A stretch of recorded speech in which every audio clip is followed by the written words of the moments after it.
Sir मोकोका अंतर्गत कारवाई करण्यात आली. किती जणांवर कारवाई करण्यात, कुठल्या गुन्ह्यामध्ये कारवाई करण्यात आली?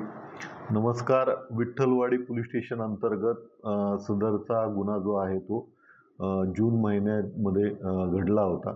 यामधील टोळी प्रमुख जो आहे कदम, याच्या विरुद्ध अगोदरचा पूर्व इतिहास पाहता मोका सेक्शन लागणारे गुन्हे होते.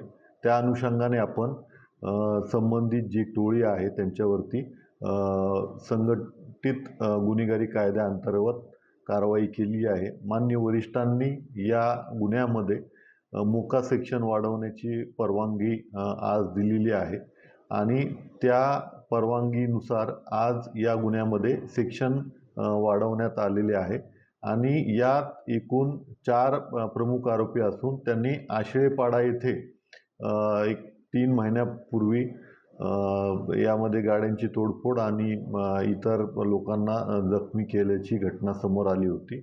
तर त्यात त्यांचं पूर्ण पूर्व इतिहास आणि रेकॉर्ड तपासून आज रोजी मोका अंतर्गत आपण कारवाई केलेली आहे. यातला जो मुख्य आरोपी आहे त्याला पकडण्यात आपल्याला एका आठवड्यापूर्वी यश आलं होतं. सध्या तो MCRमध्ये असून आपण या नवीन मोका अंतर्गत च्या गुन्ह्यात जे आहे त्याला पोलीस कस्टडीमध्ये घेणार आहोत.